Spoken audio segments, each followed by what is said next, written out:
Bueno, muchas gracias por continuar con nosotros, gracias por estar esta mañana. Tal como lo habíamos dicho, vamos a conversar esta mañana con el secretario de Asuntos Estratégicos y ministro de Educación ad honorem, Francis Hatas Boone, está con nosotros. Vamos a hablar de varios temas. Mi invitado a continuación, gracias a Fede Cases. Sistema Fede Cases, todos para uno y uno para todos. Presenta. Escuela inclusiva a tiempo pleno es un tema importantísimo, es un tema que está desarrollando el Ministerio de Educación. Bueno, hay varios temas también de los cuales queremos hablar un poco con el ministro de Educación. Por supuesto, ahora hay una noticia que es alentadora para todos los salvadoreños y salvadoreñas. Estamos hablando de que la cuenta del Promilenio 2 prácticamente es una realidad, avanza. Es un tema más para el secretario, ¿cómo se llama?, técnico de la presidencia, ¿no? Sí, sí, por supuesto, por supuesto. De repente tal vez no se molesta que hablemos un poco sobre ese tema.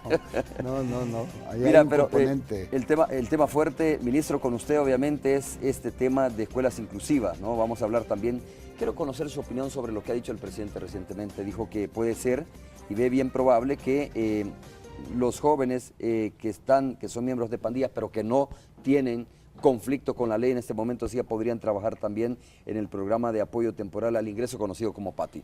Pero comencemos con el tema estrella, supongo yo, del Ministerio de Educación, ¿no? Este programa de escuelas inclusivas que hace poco usted lo presentaba en Casa Presidencial. Sí. La gente se va a estar preguntando, ¿qué significa eso? ¿Qué significa este concepto realmente? ¿Y cómo puede mejorar no solo la educación, sino la calidad de la educación, pero además las condiciones en que los alumnos y alumnas reciben clases en su entorno más bien? Cómo no, muchas gracias, Romeo, buenos días, un saludo a todos sus televidentes, me agrada estar aquí en tu canal. Bueno, como bien dicen, nosotros hemos estado presentando en estas últimas semanas cuál es el planteamiento de escuela inclusiva de tiempo pleno. Ahí hemos invitado primero a formadores de opinión, ustedes estuvieron presentes en Casa Presidencial, ahí hemos estado haciendo las reuniones, después a académicos, rectores de universidades y de centros educativos, y también, por supuesto, ayer invitamos a empresarios, estuvimos ayer allí reunidos con ellos. De lo que se trata es de que conformemos un solo bloque de cara a impulsar este plan de escuela inclusiva de tiempo pleno, porque significa no una reforma educativa sin más, porque aquí han habido reformas. Nosotros no estamos hablando de la reforma de las reformas, estamos hablando de una verdadera transformación educativa. Por eso es que cuando se habla de reformas, en las anteriores reformas se hablaban de, digamos, se apuntaba sobre todo a la currícula. Nosotros hoy estamos hablando de 3 componentes fundamentales que integran escuela inclusiva de tiempo pleno como el eje para esa transformación educativa. Uno es el componente territorial.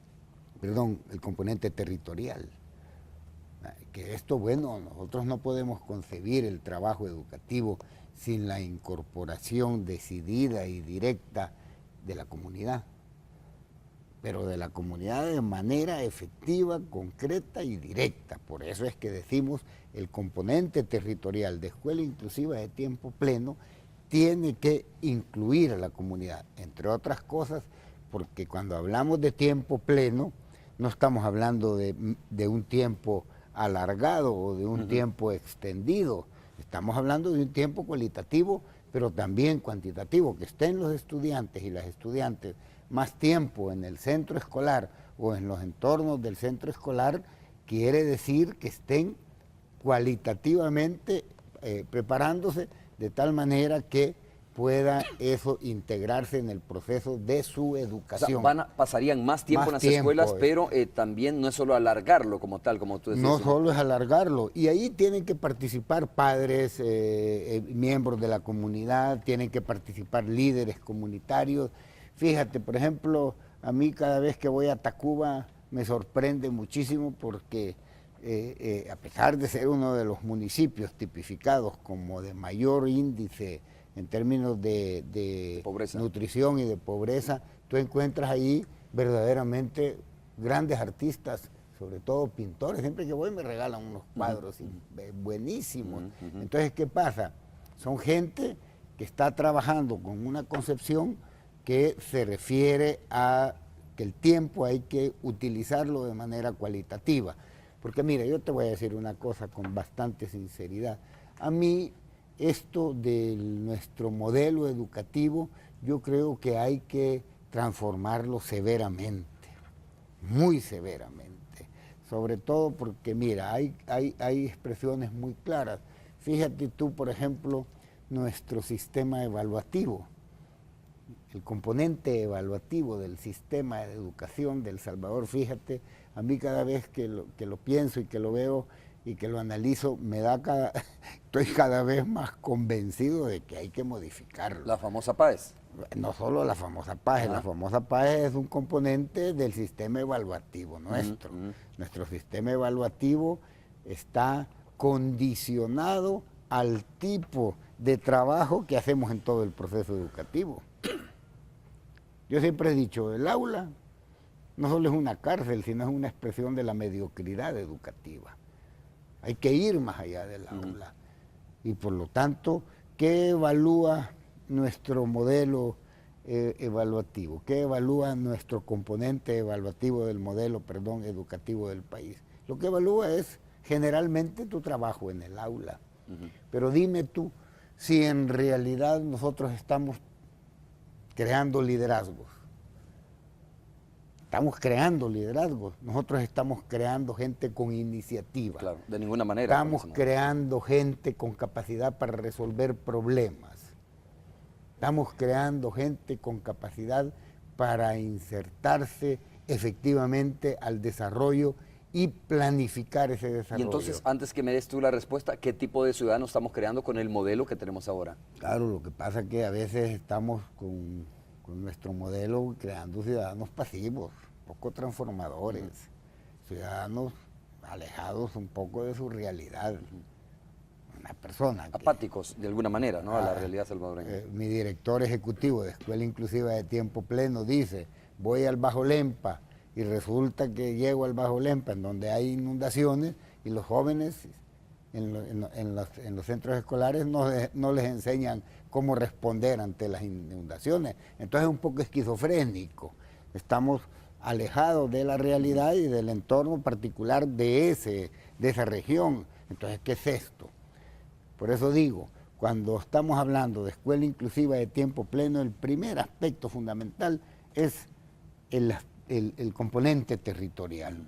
Por supuesto que y estamos trabajando con él. El segundo es el componente pedagógico. A nosotros nos dicen, bueno, ¿y qué pasa con la calidad educativa? Yo he oído publicidad electoral hablando siempre que dice que van a incrementar la calidad educativa y está bueno, me parece perfecto, pero que no hablen cuando no saben lo que estamos haciendo en términos de los componentes pedagógicos, por ejemplo, en el caso de Escuela Inclusiva de Tiempo Pleno. Nosotros estamos orientando nuestros pasos a incrementar la calidad educativa. El componente pedagógico de Escuela Inclusiva de Tiempo Pleno se refiere a metodologías activas. Te voy a poner un ejemplo. Yo estoy muy preocupado por la poca articulación real que hay entre educación superior y educación media. Eso es complicadísimo para un país que está trabajando para el desarrollo, para poner condiciones reales para que el desarrollo sea una plataforma importante, es decir, el eje fundamental de tu planteamiento gubernamental, de tu planteamiento de Estado. Tiene que perseguir el desarrollo de todos y de todas. Entonces, por supuesto, tienes que trabajar con base a proyectos de investigación. Tienes que formar gente con capacidad para la posibilidad técnica superior. Yo ahí ando buscando ya la posibilidad de establecer el Instituto Técnico Superior. Estoy pidiéndole al nuevo secretario general del SICA una reunión para que esto sea una proyección regional en términos de lo que podemos vincular a nivel regional, por ejemplo, con Costa Rica, que tiene un instituto superior importante, un instituto técnico superior importante, y podemos entonces empezar a establecer acuerdos que nos permitan, por ejemplo, capacitar a nuestra gente. Bueno, el Instituto Técnico Superior es fundamental, la formación técnica superior es fundamental para pensar en el desarrollo con bastante seriedad. Ministro, para preguntarlo de otra manera, ¿qué ganaría el alumno, la alumna, el padre, la madre de familia, la comunidad misma con el lanzamiento, bueno, o con la puesta en marcha, ¿no?, de este programa de escuelas inclusivas? Bueno, ya está ganando porque nosotros ya lo tenemos en marcha. Ajá. Nosotros estamos trabajando ya con el planteamiento de escuela inclusiva de tiempo pleno. Mira, ganaría muchísimas cosas. La primera es garantizar una mejor formación para su hijo. La segunda es garantizar una prevención de la delincuencia efectiva. Nosotros estamos trabajando en términos de prevención, también incluyéndolo en el marco de escuela inclusiva de tiempo pleno. Tercero, garantizaría que lo que los padres piden siempre, que tengan mejor capacidad para ganar, para prepararse su camino en la vida. Que salgan mejor preparados. Que salgan mejor. Cuarto, que estén en un ambiente escolar muchísimo más adecuado. Fíjate, nosotros vamos a invertir en el marco de escuela inclusiva de tiempo pleno, en lo que se refiere a infraestructura y ambientes escolares, cuando termine el periodo, 134 millones, que nosotros encontramos la infraestructura y los ambientes escolares bastante deteriorados. Ahora nos vienen a decir algunos, ahí están en el suelo, dice es la crítica, ¿no?, que está haciendo la oposición en este momento. Yo lo entiendo porque es una crítica electorera, ni siquiera electoral, porque los planteamientos electorales son serios generalmente. Los planteamientos que no son serios son electoreros, son engañosos, se estructuran para engañar. Entonces estamos cayendo en planteamientos electoreros. Nos hablan del problema de la infraestructura escolar. ¿Qué hicieron durante 20 años con la infraestructura escolar? Si nosotros nos encontramos más del 55%. Perdón, ya que está tomando abordando el tema de la crítica de la oposición, aquí en algunas ocasiones, obviamente, representantes del partido Arena que manejan de alguna manera o que hablan sobre este tema dicen, mire, vaya usted al campo y va a ver alumnos recibiendo clases debajo de los palos de amate. Sí, sí. Dice, escuelas completamente abandonadas, ¿no? No hay un censo, obviamente, no lo presenta un censo el Partido de Arena, pero dice, hay testimonios, hay fotografías, hay imágenes donde sucede eso a nivel de educación en nuestro país todavía. Sí. No es tanto que debajo de palos de amate y esto. Hay infraestructura que está complicada. Perdone, el candidato a la vicepresidencia del partido Arena, el señor Portillo Cuadra, dijo que incluso él fue un poco antes de ser candidato a la vicepresidencia y que incluso los alumnos tenían colgada la pizarra en ramas de un palo. Bueno, claro. Él tendría que preguntarse cuánto tiempo tienen de estar así. Yo no he visto ninguna de la experiencia que él narró. Y eso que yo sí ando en los centros escolares, ando permanentemente en los centros escolares. No he visto ninguna de las experiencias. Yo le podría decir a él que nosotros hemos intervenido hasta ahora más del 44% de la infraestructura que nos dejaron dañada, porque estamos preocupados, por supuesto, por los ambientes escolares, entre otras cosas, porque un aspecto fundamental de escuela inclusiva de tiempo pleno es precisamente el organizacional, es decir, hay que organizar la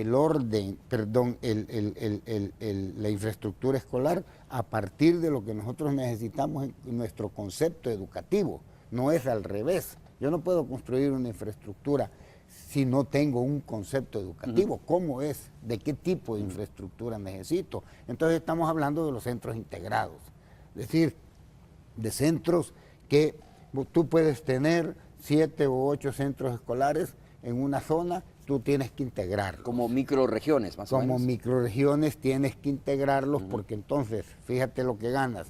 Uno, aprovechas muchísimo más los recursos humanos y materiales. Segundo, acercas la oferta educativa y la amplías. Aquí más del 30% de nuestros estudiantes no pasan de noveno a bachillerato porque no hay oferta educativa de bachillerato lo suficiente para que ellos lo puedan hacer. Entonces necesitamos integrarlos de tal manera que podamos ampliar y acercar la oferta educativa. Y además necesitamos ahí tener toda la gama y la composición necesaria para el impulso de lo que es la programación pedagógica y la programación territorial de escuela inclusiva de tiempo pleno. Por lo tanto, cuando estamos hablando de infraestructura y de ambientes escolares, estamos hablando con base en un concepto de educación que es este.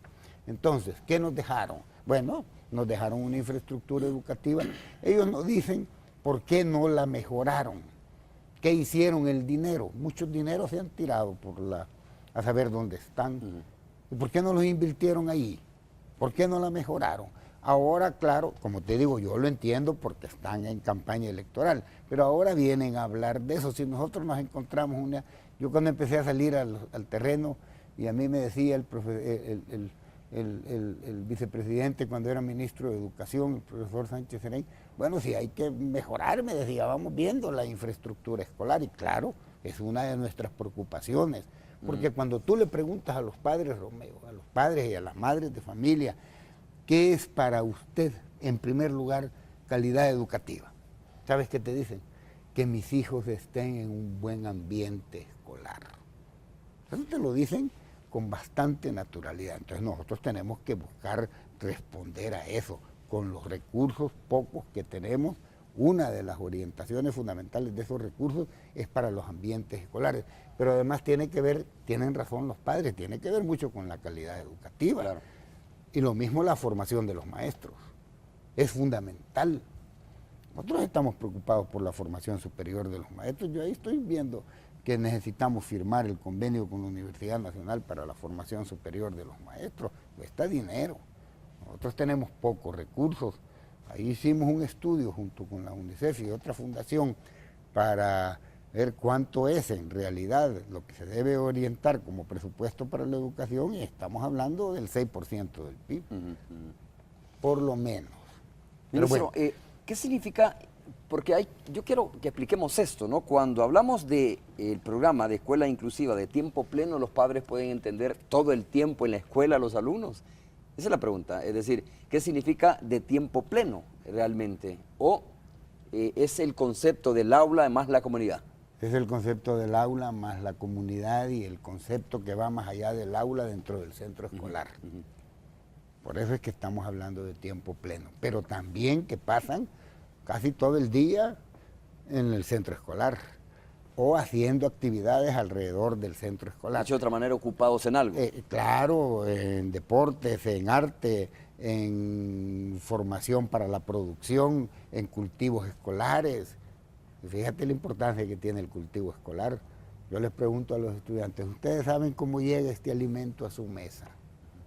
Ahora ya saben, porque cultivan.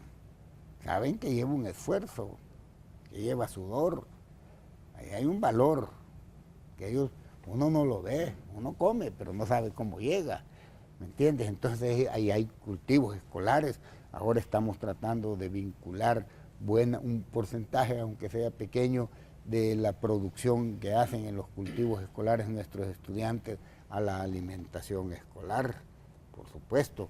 Entonces ellos empiezan a trabajar en todo esto.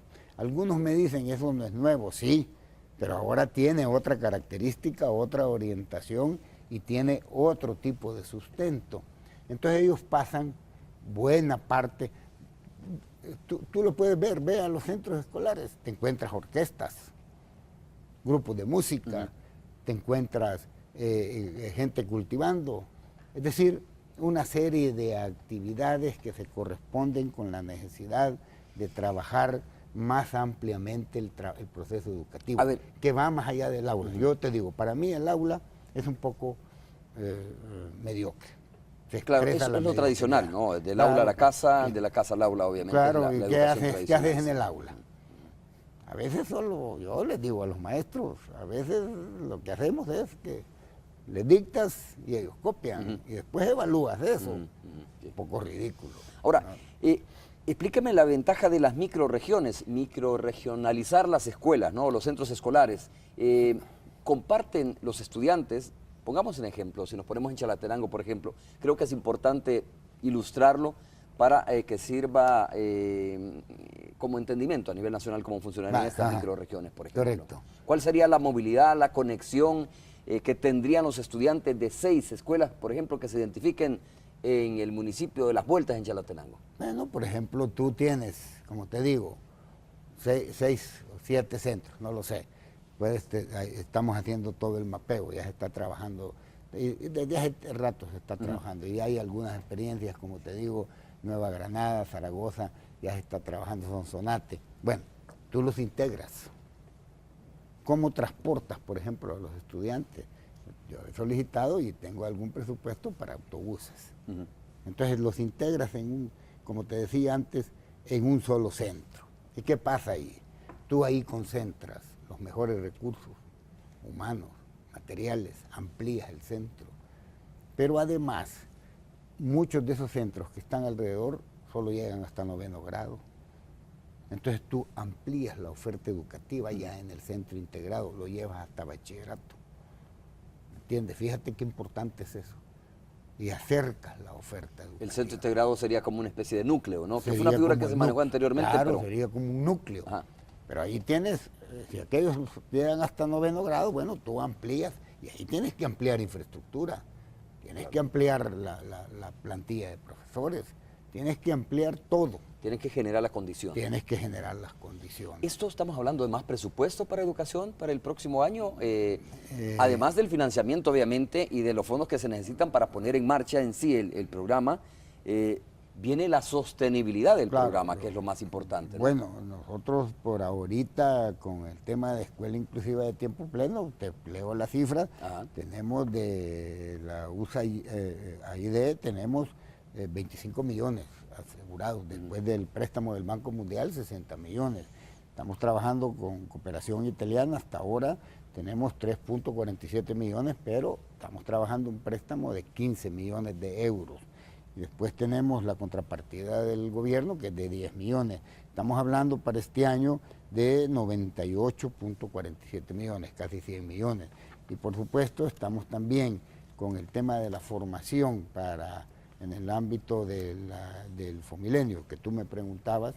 Estamos hablando de 115 millones para la formación de capacidades que permitan insertarse efectivamente en ese proyecto, en toda la zona costero-marina, en todo lo que es el desarrollo del segundo compacto. Pero estamos hablando de que, bueno, son fondos que ya están bastante asegurados, pero que requerimos más, eso está bastante claro. Sí, claro, esto es para ejecutar el programa como Claro, tal, para claro. montar, digamos, el muñeco, pero después al muñeco hay que continuarlo vistiendo. Hay que darle continuidad y hay exactamente. que ir mejorando. Y ahí es otra pista. Ahí es, por eso es que estamos haciendo los estudios, como te dije, ya hicimos los estudios, entonces nosotros calculamos de acuerdo a las posibilidades que estamos hablando de un 6% del PIB, para ir impulsando poco a poco esto, porque tenemos otros componentes. No solo estamos hablando de escuela inclusiva de tiempo pleno, también estoy hablando de alfabetización. Sí, claro. Bueno, nosotros hemos bajado la cantidad de analfabetos y analfabetas en el país. Hemos hemos bajado 4 puntos y pensamos todavía bajarlo. Yo estaba pensando bajarlo, bueno, están haciendo los estudios, cuánto lo podemos bajar de aquí a cuando terminemos nuestro periodo, pero el analfabetismo hay que hacerle la guerra, no podemos tener analfabetas en el país, ese es otro punto. El otro punto fundamental es la formación superior, lo que te decía, y necesitamos inversiones importantes, sobre todo en la vinculación entre educación media y educación superior y en la acreditación de las instituciones de educación superior. Yo estoy hablando de acreditar por especialidades, no acreditar por instituciones. Es decir, ¿cómo acredita una institución superior? Ahora se acredita mediante el análisis de la institución, pero hay que acreditar por especialidades. Eso es absoluto. Entonces estamos hablando también de eso. Estamos hablando de la formación técnica superior. Y una cosa muy importante, un ámbito fundamental, hay que meterle todavía más a la educación inicial. Y sobre todo hay que trabajar en idiomas desde educación inicial, especialmente en inglés. Y yo estoy clarísimo y he planteado públicamente de que esa es una prioridad.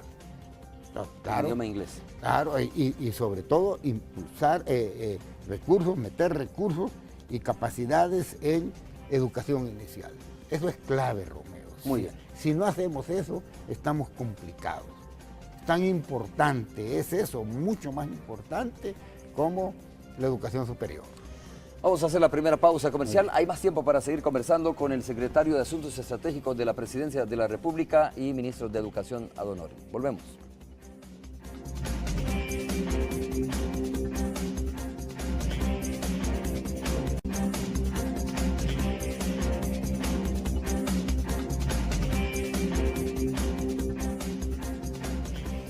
Muchas gracias por continuar con nosotros. Mire, antes de continuar nada más quiero agradecer a World Vision por este reconocimiento. Ya lo hicimos durante el programa, pero quiero aprovecharlo también para hacerlo aquí durante el espacio de la entrevista de Canal 12 de Hechos AM.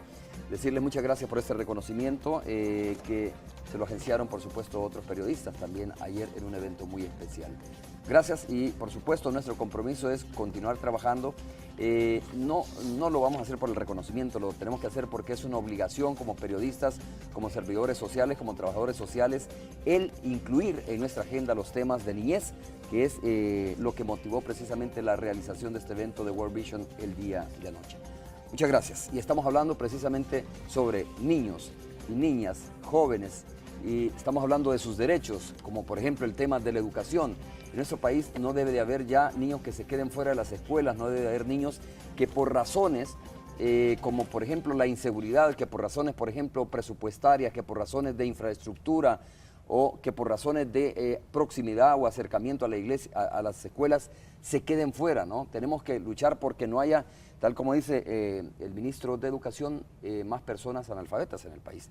Tenemos que bajar ese número de personas que no pueden leer todavía en nuestro país y trabajar muy fuerte, sobre todo en los niños y las niñas. Mira, sí, Romeo, eso que acabas de decir es fundamental porque el objetivo estratégico, el objetivo incanjeable de nuestro planteamiento gubernamental es la inclusión. Por eso esto se llama, en el caso de educación en concreto, escuela inclusiva de tiempo pleno. Por eso incluso el presidente creó, bajo la responsabilidad de la primera dama y secretaria de Inclusión Social. Ya tienes ahí el programa, el plan Ciudad Mujer, que es una verdadera política de Estado, sin precedentes en este país. Entonces, desde ese punto de vista estamos hablando, y tú lo has dicho, de la inclusión. Nosotros cuando hablamos de inclusión también hablamos de calidad.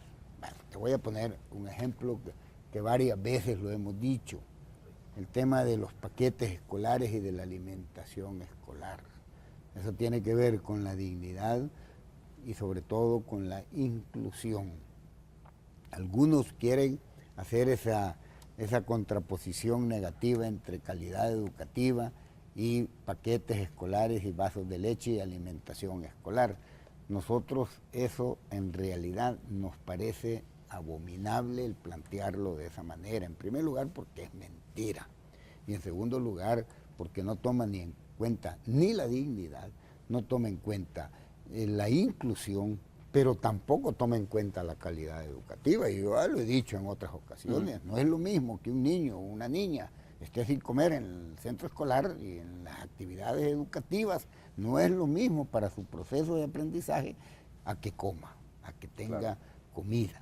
Entonces, para nosotros ese tema tiene que ver con la inclusión, es fundamental.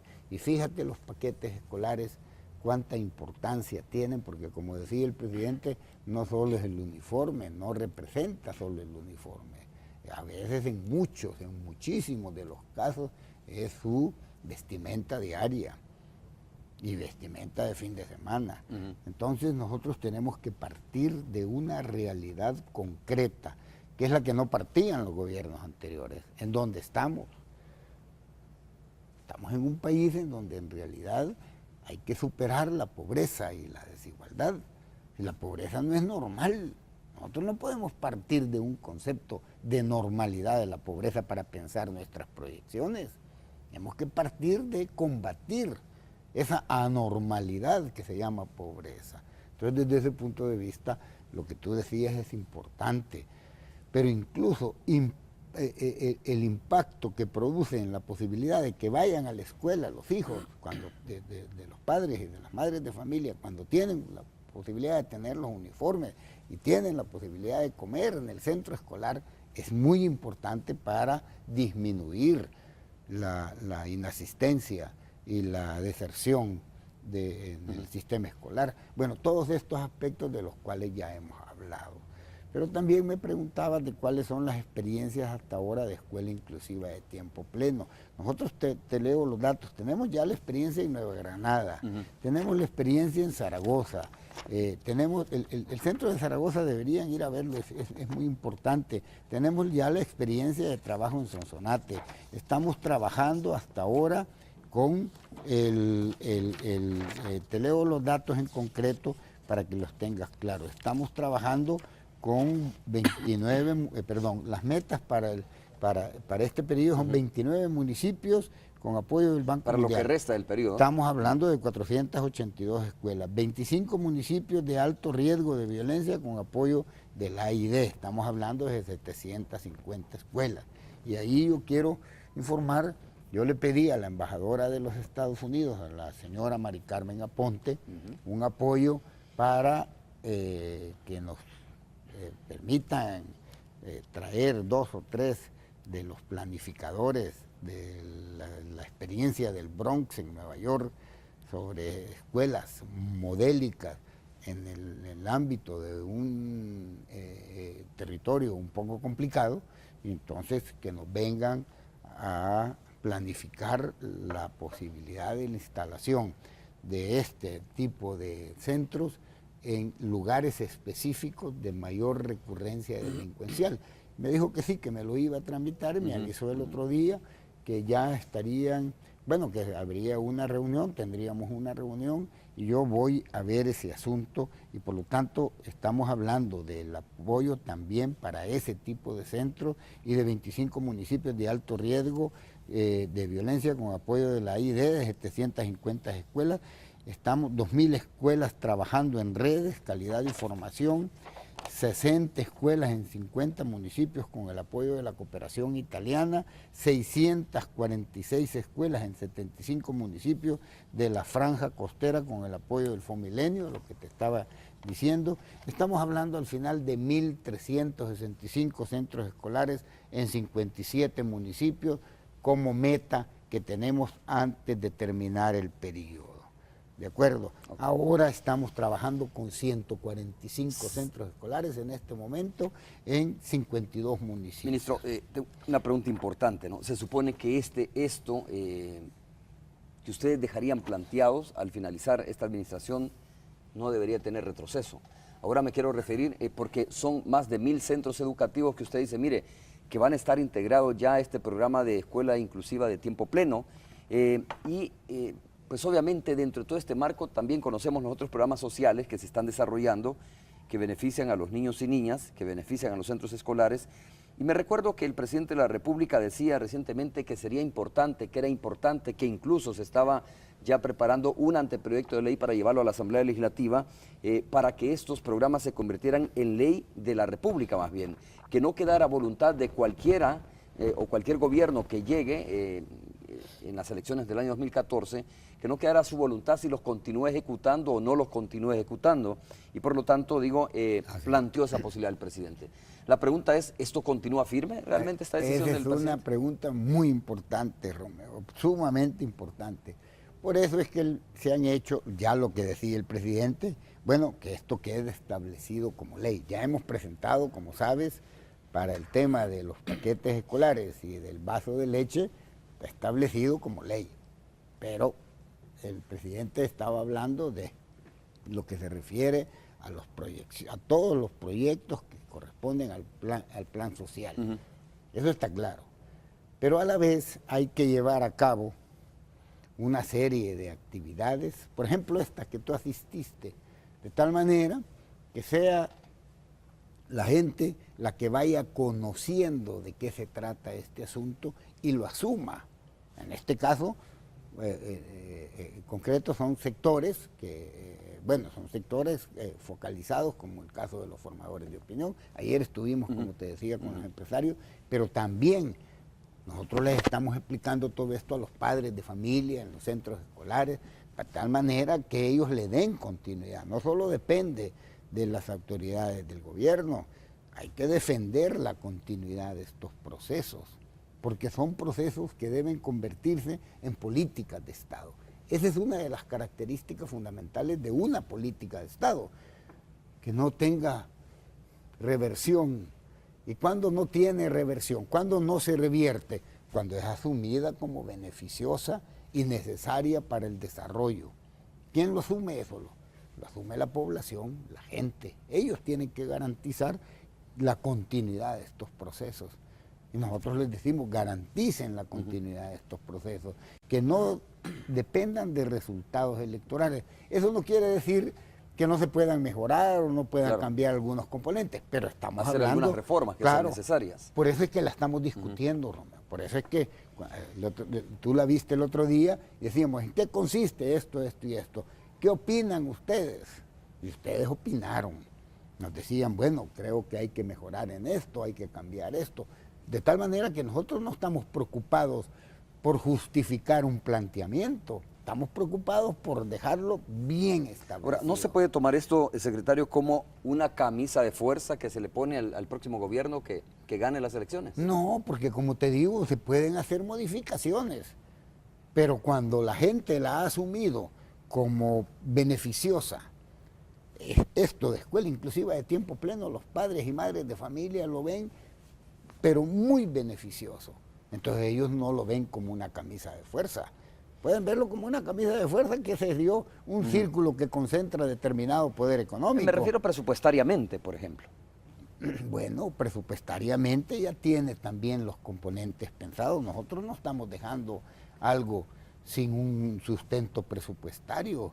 Hemos hecho las gestiones necesarias para que cooperación internacional, para los préstamos internacionales y para las contrapartidas gubernamentales necesarias para que esto vaya caminando. Te insisto, no quiere decir de que no tenga algunas modificaciones, porque nosotros no decimos que tenemos toda la verdad en la mano, pero hasta ahora ha sido bien recibido. Fíjate, los padres te dicen, yo sí quiero que mis hijos estén todo el día en la escuela, porque tienen miedo también al tema delincuencial. Sí, claro. Y nosotros tenemos que enfrentar... Prefieren ver los hijos en la escuela, obviamente. Y claro, pero no solo eso, porque hay que formarlos. No los puedes tener en la escuela solo porque tienes un problema delincuencial y los vas a tener ahí guardados. No se trata de eso, al contrario. Se trata de que se estén formando y para eso necesitamos jornada extendida. Ahí sí hablamos de jornada extendida, porque el tiempo es necesario. Por supuesto somos de tiempo. Yo siempre a propósito de eso digo, no es lo mismo el tiempo del que no come del tiempo de los que comemos. Es distinto, ¿verdad que sí? Entonces, ¿qué estamos hablando ahí? Del tiempo cualitativo. Pues eso es lo que tenemos que garantizar. ¿Qué hacen todo el día en el centro escolar?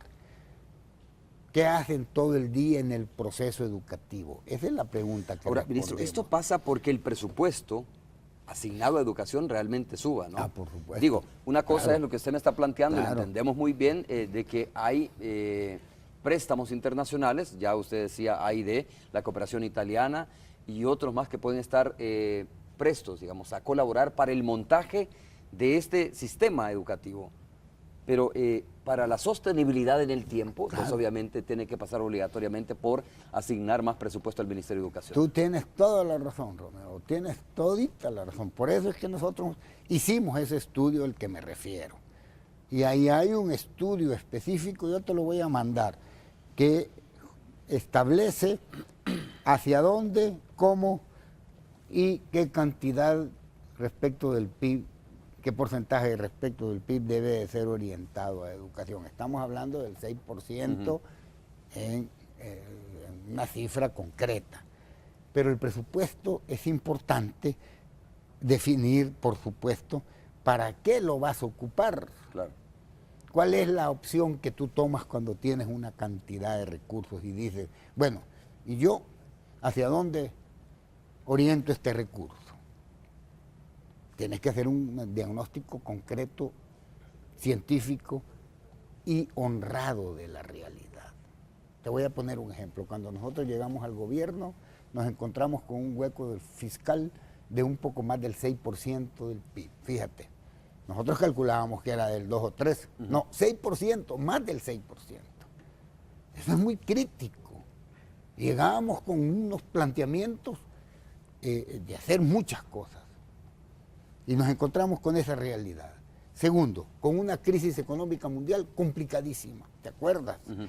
La recesión. Claro, el 2008.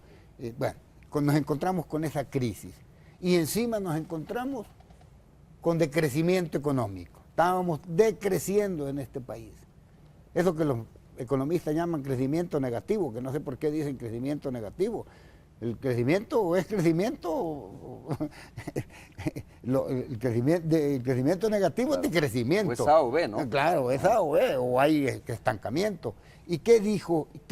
¿Cuál fue la decisión del presidente de la República? No, la mayor inversión tiene que ir al plan social. Esa fue y subimos en educación.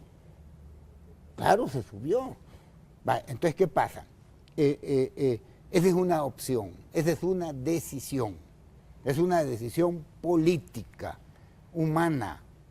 Dijimos, no, en medio de la crisis vamos a hacer la mayor inversión social que ha habido en este país.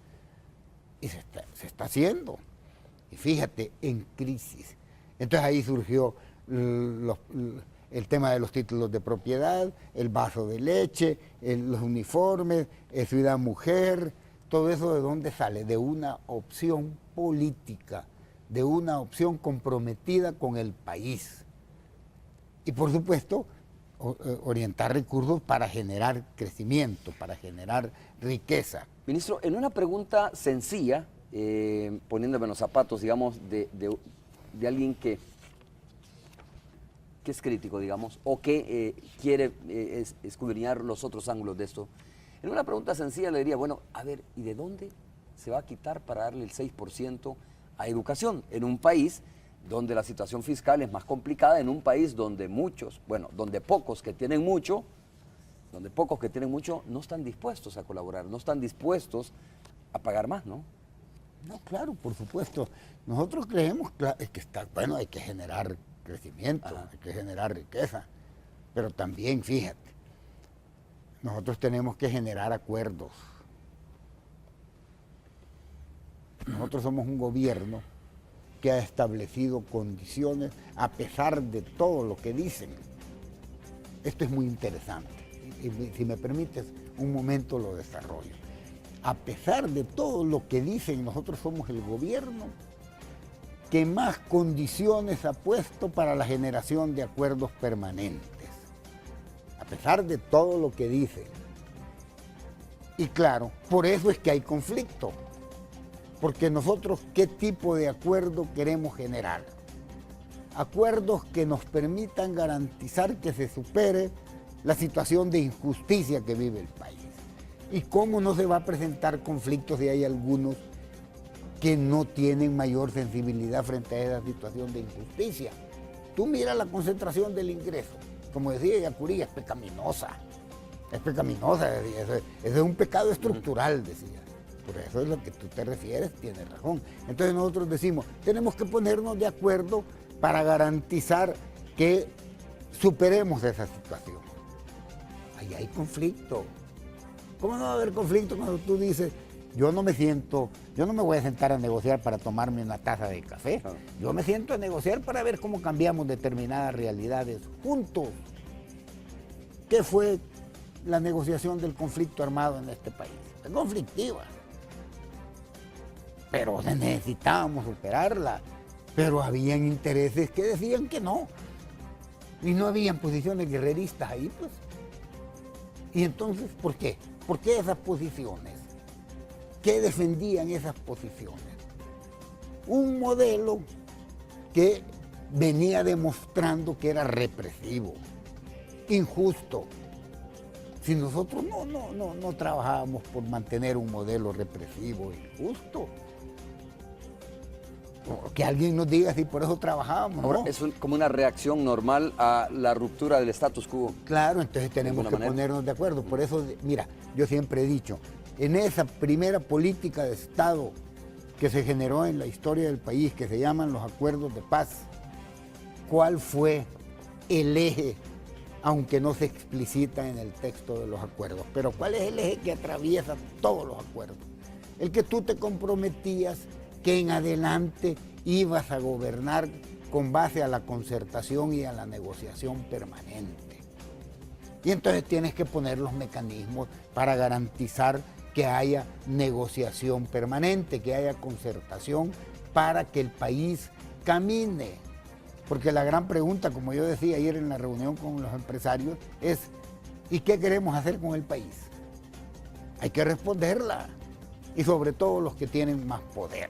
Entonces, mira, Romeo, eso es lo que al principio el presidente de la República llamó una nueva forma de gobernar, que tiene que ver, por supuesto, con todos los planes y sobre todo con la educación, que es un eje fundamental para el desarrollo.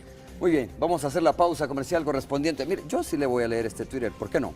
Es imposible que pseudoperiodistas como Romeo Lemus sean premiados por algo que jamás ha hecho a propósito de este reconocimiento. Mire, no, sí, yo sí trabajé, lo dije ayer en el evento este de World Vision, trabajé por 4 años con Naciones Unidas, con el Programa Internacional para la Erradicación del Trabajo Infantil, amigo Miguel, que me escribe en este momento. Fui donde los niños extraen los curiles, me metí con ellos realmente ahí a los manglares, conozco esa realidad. Fui con los niños que trabajan, por ejemplo, pepenando basura, sé a las condiciones que se exponen, así es que yo creo que hay que informarse más para luego poder criticar a las personas que de alguna manera hemos contribuido en algo para que los niños y niñas tengan un mejor futuro, ¿no? Hay mucho trabajo por hacer, obviamente. Bueno, Vamos a hacer la pausa. yo quiero agregar algo antes de la pausa. Yo conozco tu trayectoria periodística, Romeo, y por lo tanto yo creo que eso no es justo, no es correcto. Yo conozco tu trayectoria desde hace muchos años, no solo tu trayectoria humana, sino tu trayectoria periodística. Claro, pero como está escrito en Twitter... Bueno, pero hay opiniones ¿no? distintas, Sí, claro, hay que acostumbrarse. Hay que acostumbrarse a por eso. supuesto. Eso Pausa, regresamos.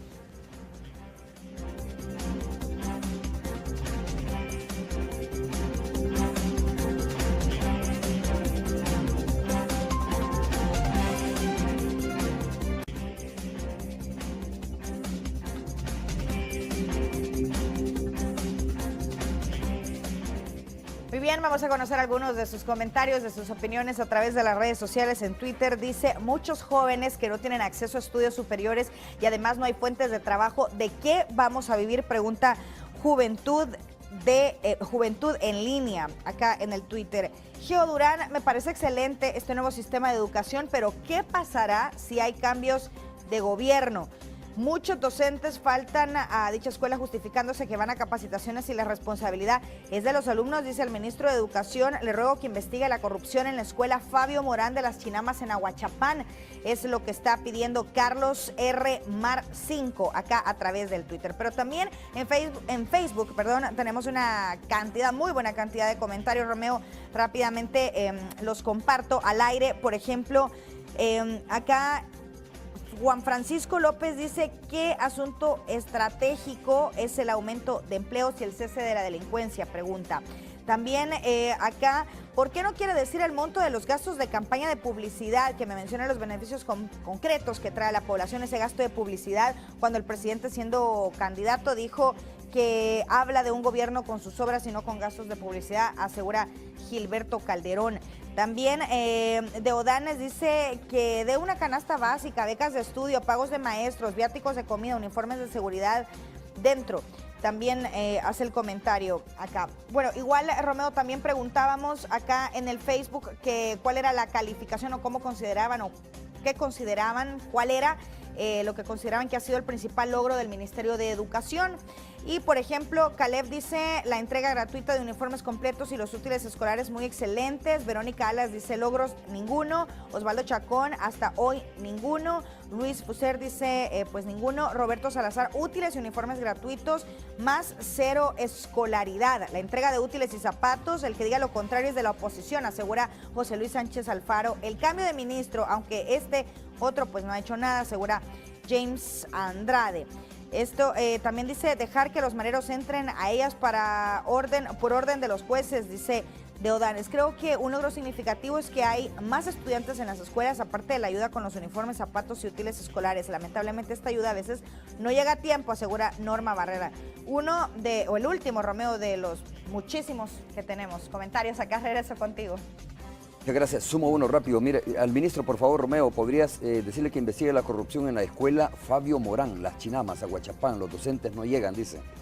Esa es cuestión de responsabilidad. Tienen que llegar los docentes y están recibiendo su salario. Fabio Morán se llama. Lo escuchamos, ministro. Sí, en Aguachapán. Fabio Morán en Aguachapán. Como no, ahí hay una cantidad de preguntas. El tema del trabajo. Nosotros estamos preocupados por esa vinculación entre educación y trabajo. Por eso es que te hablaba del Instituto Técnico de Educación Superior y te hablaba de la vinculación de educación superior con educación media. Es decir, esa es una de las preocupaciones, claro, porque si no sería un poco esquizofrénico este asunto. El tema de la formación de los docentes tiene razón, hay que entrarle con muchísima fuerza a este asunto y nosotros estamos trabajando para garantizar que eso poco a poco vaya siendo una realidad permanente en el país. El tema de la delincuencia, claro, por cierto, hoy en la tarde hay una reunión, maestros, ministro de Justicia, fiscal, el fiscal general de la República, el ministro de Gobernación, porque estamos coordinando para tratar de garantizar. Ya viste lo que pasó aquella vez en el Paisnal, que ahí estuvimos y había una situación un poco rara y al final ya encontramos, porque todas estas situaciones se mezclan, pero nosotros estamos trabajando coordinadamente con justicia a nivel, al más alto nivel, con el ministro, el fiscal y los maestros. Hoy en la tarde, como digo, tenemos esa reunión. La investigación de esta escuela, por supuesto, yo voy a mandar una investigación a la escuela para ver qué pasa en esta escuela. Ministro, de Huachapán, como tenemos poco Morán. tiempo, me gustaría nada más aprovechar para que nos comentara cómo están trabajando también las escuelas para el tema de la prevención del dengue, ¿no? Mira, Porque eso un es tema importante. también. Gracias por esa pregunta. Yo quiero recordarles y hacerles un llamado para que impulsemos las medidas de prevención del dengue, las jornadas de limpieza para eliminar los criaderos, los lunes, e implementar filtros escolares. Hay que garantizar la revisión de esos filtros escolares. Por lo tanto, te agradezco que me lo hayas dicho, porque así lanzo de una vez nuevamente el llamado para que no le bajemos la guardia al combate al dengue. Ahora se ha disminuido bastante ese mal, precisamente porque estamos trabajando con mucha coordinación.